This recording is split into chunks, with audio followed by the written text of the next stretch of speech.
तो दोस्तों स्पेन ने जीत लिया है ओलंपिक गोल्ड मेडल। कल ही मैच था स्पेन और फ्रांस का गोल्ड मेडल मैच का फाइनल। और वहाँ पे 5-3 से फ्रांस को बीट किया स्पेन ने और क्लिंच किया अपना दूसरा ओलंपिक गोल्ड मेडल। बहुत ही अच्छा मैच था, मैं आपको बता दूं। मतलब अगर मैं पास्ट 3 से 4 मंथ्स का बात करूं, जितने भी मैचेस मैंने देखे हैं फुटबॉल के, one of the best matches मुझे लगे। किसी भी एस्पेक्ट से, आप ट्रांजिशंस बोलिए गेम में, आप गोल्स बोलिए, आप अटैक बोलिए, डिफेंस बोलिए, सब कुछ सॉलिड था। एंड टू एंड था पूरा। एक मोमेंट भी ऐसा नहीं लगा कि बोरिंग लग रहा है मैच, मतलब फ्लो नहीं आ रहा है मैच पे। एकदम ही एंड टू एंड, पहले फ्रांस अटैक कर रही है, फिर स्पेन अटैक कर रहा है। फ्रांस फुल अटैकिंग में तो स्पेन डिफेंस में, ट्रांजिशन में, काउंटर्स में हिट करने का कोशिश कर रहा है, तो वाइस वर्सा। तो बहुत ही एक अच्छा मैच था, एक फाइनल जैसे होना चाहिए। आप स्कोर लाइन से ही पता लगा सकते हैं, 5-3। ऐसा नहीं है कि डिफेंस बहुत ही पुअर था तो इतने 8 गोल आ गए मैच में, ऐसा नहीं है। जब आप मैच था, मैं आपको बता दूं, बहुत ही अच्छा मैच था। मैं एक्सपेक्ट कर रहा था कि अच्छा फाइनल होगा, और था फाइनल। फ्रांस के कोच थियरी हेनरी बहुत ही सेटल लग रहे थे। वो होप ही कर रहे थे फ्रांस जीत जाए। मैं आपको बता दूं, मैच के शुरुआत के 11 मिनट में ही फ्रांस ने लीड ले लिया गोलकीपर के गलती से। स्पेन के जो गोलकीपर है अर्नो टेनस, उनके हाथ से एक बॉल बबल हुआ। शॉट पावरफुल ही आया था लेफ्ट से, बबल होके बॉल नेट में घुस गई। बहुत ही पुअर सेव था, एक पुअर स्टार्ट था स्पेन के तरफ से। उस गोल के बाद, एक गोल कंसीड करने के बाद, स्पेन ने जैसे खेला, लग रहा था कि कोई चैंपियन टीम खेल रहा है और जीतने के लिए आए हैं। एक गोल कंसीड करने के बाद 10 मिनट के अंदर, अगले 10 मिनट के अंदर स्पेन ने 3 गोल्स मारे। 3-1 से लीड ले लिया, मतलब 2 गोल का लीड। और तीनों गोल, पहले 2 तो आया फर्मिन लोपेस के पैर से। एक तो लाजवाब फिनिश, जो स्पेन का पहला गोल था इक्वलाइज करने के लिए। बॉक्स के बाहर से थ्रू बॉल आया, without a touch, first time finish, low driven shot, मतलब ग्राउंड से पास कर दिया बॉल को। उधर एक गोल आया, नेक्स्ट गोल क्रॉस आया, एक अच्छा टैप इन, बहुत ही अच्छा फिनिश। तीसरा गोल, ओ हो, मतलब लाजवाब गोल था। आप अगर हाइलाइट्स नहीं देखे इस मैच का, लाइव अगर देखे तब तो आप बहुत लकी। अगर लाइव भी नहीं देखे, हाईलाइट ज़रूर देखिए, मिस मत कीजिए। जस्ट गोल देखिए मैच के, मतलब जितने भी सारे गोल्स हैं। और मैं आपको बता दूं, ये ओलंपिक जो है पूरा, कमेंटेटर्स लोग भी बता रहे थे कि one of the best footballing Olympics है ये पास हिस्ट्री से। इतने सारे गोल्स कम ही ओलंपिक्स में स्कोर किया गया है, और इतने ब्यूटीफुल गोल स्कोर किए गए इस ओलंपिक्स में, मतलब हद है। मैं आपको बता दूं, गोल्स एक एक जो आप देखेंगे, आप वर्ल्ड क्लास गोल्स है। शायद यूरोज और वर्ल्ड कप में भी ऐसे गोल्स देखने को नहीं मिलते हैं जो ये अंडर 23 प्लेयर्स अचीव कर रहे हैं। और क्लास गोल्स, अगर आप फ्रांस और इजिप्ट का भी ब्रोंज मेडल मैच देखें, जहाँ पे सॉरी मोरक्को और इजिप्ट का, जहाँ पे मोरक्को ने थ्रैश किया 6-0 इजिप्ट को, उस मैच में भी देखिए 6 गोल तो खाया इजिप्ट ने, बट गोल्स देखिए एक बार, क्या क्लास गोल लगाया है प्लेयर्स ने। तो मैं वही बताना चाह रहा हूँ कि कल के मैच में भी जो गोल्स आए बहुत ही सॉलिड आए, क्लिनिकल गोल्स आए जो भी आए। वो पहला गोल छोड़ के फ्रांस ने जो गोल किया था। तो तीसरा गोल का मैं बात कर रहा था, वो आया था गार्सिया के पैर से, बायना गार्सिया। फ्री किक मिला था आउटसाइड द बॉक्स, करीब 30 से 32 यार्ड्स दूर थे बॉक्स से, मतलब गोल से। उधर से गोलकीपर को बीट किया। गोलकीपर जो रेस्ट थे, फ्रांस के गोलकीपर रेस्ट, वो बीट हुए तो हुए, हिल भी नहीं पाए बॉल। वो सोच रहे थे कि बॉल बाहर चले जाएगा पोस्ट से, नियर पोस्ट से।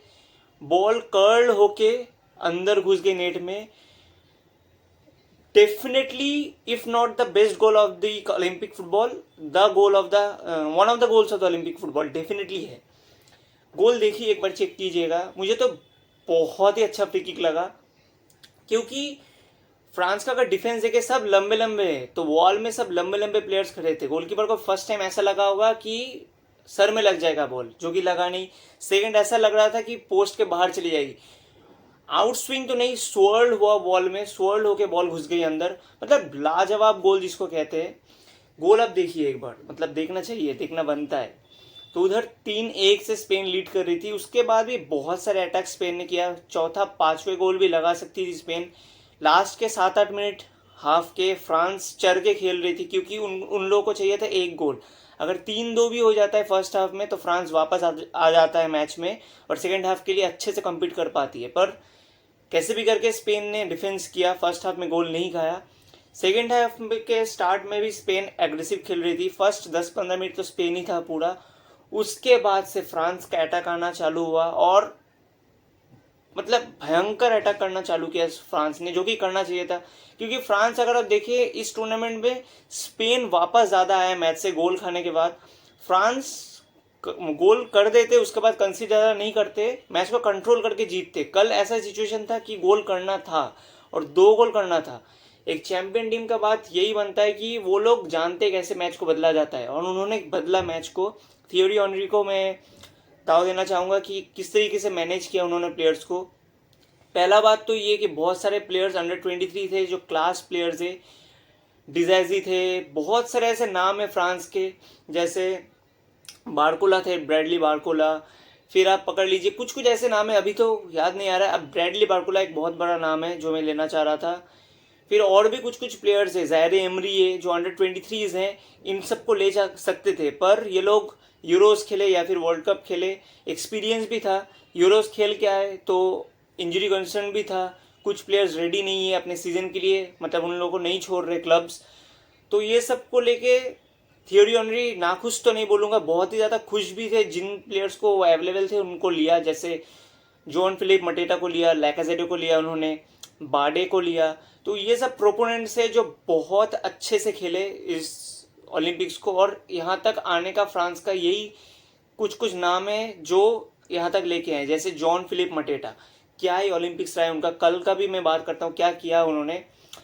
तो जब फ्रांस अटैक करना चालू किया, पूरा चढ़ के खेल रहे थे स्पेन के ऊपर, स्पेन को डिफेंस करना था जो कि वो नहीं कर पाए। शायद 83 मिनट में एक गोल कंसीड करते हैं, नहीं 79 मिनट में एक गोल कंसीड करते हैं स्पेन। फ्री किक मिला था, फ्री किक बॉक्स के बाहर से आया, एक स्लाइड टच, बैक हिल टच किसी प्लेयर का आया फ्रांस का और बॉल गया नेट में। 3-2 हुआ स्कोर लाइन। इसके बाद मैच चला गया एक्स्ट्रा टाइम में। एक्स्ट्रा टाइम में जाने के ठीक उसी मोमेंट पे, जब एक्स्ट्रा टाइम का टाइमर बजा 5 मिनट का, उसी मोमेंट पे फ्रांस को एक पेनल्टी मिला। मतलब एक्स्ट्रा टाइम चल रहा था, मतलब 90 मिनट्स होने के पहले इंसिडेंट हुआ पेनल्टी का, वीआर चेक चल रहा था, तब एक्स्ट्रा टाइम का मतलब टाइमर आया 5 मिनट का। तो एकदम ही यूजलेस, मतलब नीडलेस फाउल जिसको कहते हैं। बॉल जा रहा था बॉक्स के बाहर से, क्रॉस आया, बॉल जा रहा था एकदम ही बाहर कॉर्नर लाइन पे, शायद प्लेयर हेड नहीं भी कर पाते। एक प्लेयर को मार्क कर रहे थे जोआ मिरांडा, उन्होंने प्लेयर को पकड़ के बॉल तो छुए ही नहीं, प्लेयर को गिरा दिया बॉक्स में। वीआर चेक हुआ और सरासर पेनल्टी था, कोई दाव मतलब कोई इफ्स एंड बट्स नहीं है उसमें। पेनल्टी लिए जॉन फिलिप मटेटा, जब लिए तभी पता था कि मिस नहीं करेंगे वो, तो उन्होंने कन्वर्ट किया पेनल्टी को। 3-3 हो गया मैच। जहाँ पे स्पेन 3-1 से जीत रही थी मैच को, वहाँ पे 3-3 हो गया मैच। फिर से स्पेन को फाइट करके जीतना था। एक्स्ट्रा टाइम में गया मैच। एक्स्ट्रा टाइम में सब्स्टिट्यूशन आए कैमेलो का, सर्जियो कैमेलो, और क्या ही परफॉर्मेंस था। मतलब अगर आप देखिए फ्रांस उस टाइम पे मोमेंटम में थी, क्योंकि 2 गोल उन्होंने किया, मैच में वापस आए, अटैक्स पे अटैक्स कर रहे थे। फर्मिन लोपेस डगआउट में थे, सर्जियो गोमेज डगआउट में थे, बायना गार्सिया डगआउट में थे। सब अच्छे प्लेयर्स जो अटैकिंग प्लेयर्स है सब डगआउट में चले गए थे। डिफेंसिव प्लेयर्स थे पिच पे स्पेन के लिए। कैमेलो एक ऐसा नाम था जो पिच पे तब भी मौजूद थे और खेल रहे थे अटैकिंग स्पेन के लिए, और वही एक प्रोपोनेंट थे जो अटैक कर रहे थे।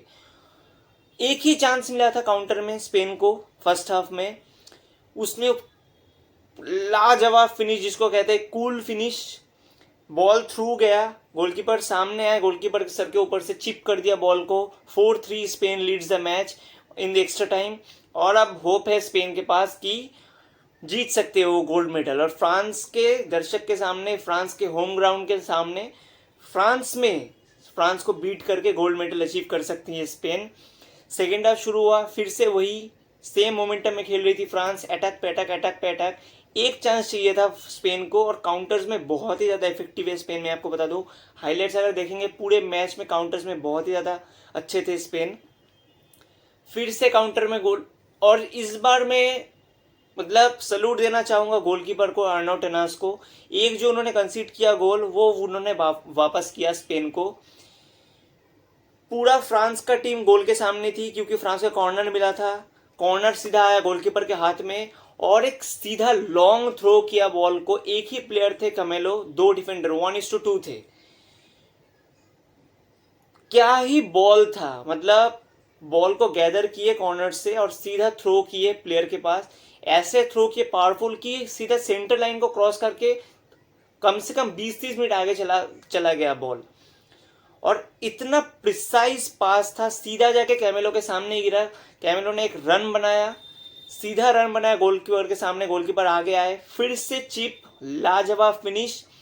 तब चल रहा था 190th minute, Spain leads 5-3 match में। स्कोर लाइन में 5 को, मतलब स्कोर बोर्ड जो था 5-3, 5 में जूम किया गया। 5 मतलब एक ऐसा स्कोर लाइन होता है, मतलब 5 गोल स्कोर करना ऐसा एक मार्जिन होता है जो किसी भी मैच को, मतलब अब कुछ भी करे, जीतने के लिए परफेक्ट होता है। अब क्योंकि 5 गोल ऐसे स्कोर करके ओपोनेंट भी आपके सामने स्कोर कर दे, वो ज़्यादा होता नहीं है, तो तब लग गया था कि स्पेन जीतने वाला है। जैसे ही गोल स्कोर हुआ, सेंटर का विसल बजा, मैच खत्म, स्पेन विन द ओलंपिक्स। दूसरा बार, एक बार शायद जीते थे, मुझे जितना लगता है 1992 में ओलंपिक्स में, फिर से 2024 में उस बार जीते थे।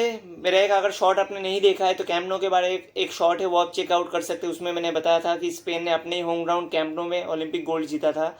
इस बार पार्क दिस प्रिंसेस फ्रांस में जाके फ्रांस को बीट करके स्पेन ने ओलंपिक गोल्ड क्लिंच किया। ये नाम अमर रहेंगे स्पेन के हिस्ट्री में। फर्मिन लोपेज, सर्जियो गोमेज, बायना गार्सिया, कैमेलो, आर्नाउ टेनास, पाओ कुबर्सी, एरिक गार्सिया, ये सब नाम मतलब अमर है और रहेंगे। मैं चाहता था अर्जेंटीना कुछ करे, जीते। अर्जेंटीना तो बाहर हो गया, फ्रांस ने ही बाहर किया था। एक तो रिवेंज था कि लेना चाहिए फ्रांस के अगेंस्ट, जो स्पेन ने कंप्लीट किया। मेरा दूसरा फेवरेट टीम स्पेन ने जीता। आप सभी का फेवरेट होगा स्पेन और फ्रांस के, अगर फाइनल में स्पेन ही होगा मुझे लगता है जितना। तो स्पेन ने जीता, और स्पेन क्या ही कर रहा है, मतलब हद है, सब कुछ जीते जा रहा है। यूएफए नेशंस लीग जीत गए, मेन का वोमेन का वर्ल्ड कप जीत गए, अंडर 17 अंडर 19 वोमेन जीत गए, अंडर 19 मेन वर्ल्ड कप जीत गए, फिर अभी यूरोज जीत गए, फिर अभी ओलंपिक गोल्ड भी जीत गए। तो स्पेन तो हद पार कर चुका है फुटबॉल के, मतलब सबसे बड़े हाइट्स में पहुंच रहा है स्पेन अभी, जो कि अच्छा ही है। मुझे तो बहुत अच्छा लगता है, क्योंकि ये ऐसा टीम है, बहुत ही डिसिप्लिन टीम है, बहुत ही रेस्पेक्टेबल टीम है, और मतलब रस्टी फुटबॉल तो नहीं खेलता है। ऐसा भी आप स्पेन का टैकल्स नहीं देखेंगे जो दूसरी टीम को एकदम ही धराशायी कर देता है, मतलब इंज्योर कर देता है। बहुत ही ब्यूटीफुल फुटबॉल, जिसको फुटबॉल ऐसा भी नहीं है कि रफ और एग्रेसिव मोड्स में ही खेला जाता है, बहुत ही ब्यूटीफुल और सॉफ्ट से भी खेला जाता है। स्पेन वो दिखाते हैं कि उनमें वो क्वालिटी है कि गेम को किस तरीके से ब्यूटीफुल वे से रिप्रेजेंट किया जाता है। तो स्पेन के पास वो क्वालिटी है, इसलिए मुझे बहुत अच्छा लगता है स्पेन। और अर्जेंटीना इसलिए अच्छा लगता है क्योंकि एक तो मेसी है, बहुत सबसे बड़ा फैक्टर, और दूसरा ये कि इनमें एक ग्लोरिफिकेशन है, ग्लैमर है इस टीम में, कि नहीं किसी भी मोमेंट हो ये हार नहीं मानते, शेरों की तरह लड़ते हैं, और इसीलिए बहुत अच्छा लगता है अर्जेंटीना। आप सभी का क्या है ओवरव्यू रहेगा। शायद कोई फैंस है जो ब्राज़ील को सपोर्ट करते हैं, कोई ऑफेंस नहीं, कुछ नहीं, मैं अर्जेंटीना से फैन हूँ, मैं इसलिए बता रहा हूँ अर्जेंटीना का मतलब क्या ही बोलूँ, मतलब ग्लोरीफाई कर रहा हूँ अर्जेंटीना को। तो आज के लिए इतना ही था। उम्मीद करता हूँ आपको वीडियो में सब कुछ समाप्त कर पाया होगा। कल का जो मैच था, मैच का अगर हाईलाइट्स आपने चेक नहीं किया है तो ज़रूर चेक कीजिए, मिस मत कीजिएगा। इंडिया के बारे में भी बात करना चाहूँगा। इंडिया ने भी कल चौथा ब्रोंज उठाया, नीरज चोपड़ा ने सिल्वर उठाया। भले इंजरी था, गोल्ड नहीं जीत पाए, कोई फ़र्क नहीं पड़ता। खुद नीरज चोपड़ा की मम्मी ने बताया कि अपना ही लड़का है पाकिस्तान का जो हामिद है, तो उन्होंने जीता है। पिछले बार भी वो सेकंड आए थे, इस बार जीते, कोई बुरा बात नहीं है। कभी हारना पड़ता है, कभी सामने वाले को चांस देना पड़ता है। तो इस बार उन्होंने जीता गोल्ड, नीरज चोपड़ा ने सिल्वर दिया, जो कि इंजरी में भी सिल्वर उन्होंने उठाया, यही बहुत बड़ा बात है। तो इंडिया की सिचुएशन अभी ये है कि 4 ब्रोंज और 1 सिल्वर मेडल अभी तक जीता है, और भी कुछ ट्रॉफीज़ और मेडल्स आना बाकी है, शायद और भी कुछ मेडल जीतने बाकी है, उसके बारे में बाद में बात करेंगे। तो सब कुछ अभी अच्छा ही चल रहा है ओलंपिक्स में, जितना हम लोग का एक्सपेक्टेशन था उससे पार ही जा रहा है। और भी मेडल्स कुछ जीत सकती थी, जैसे विनेश फोगट अनलकी है, फिर और भी कुछ रेसलिंग बैडमिंटन में जीत सकते थे, पर उसमें भी अनलकी हम लोग हार गए। देखते हैं आगे क्या होता है। तो आज के वीडियो के लिए इतना ही था। उम्मीद करता हूँ वीडियो आपको अच्छा लगा होगा। अगर अच्छा लगा है तो प्लीज़ लाइक कीजिएगा, और अभी तक अपने चैनल को सब्सक्राइब नहीं किया है तो कर दीजिएगा। मिलते हैं अगले वीडियो के साथ, तब तक के लिए खुश रहिए, मज़े में रहिए। पीस।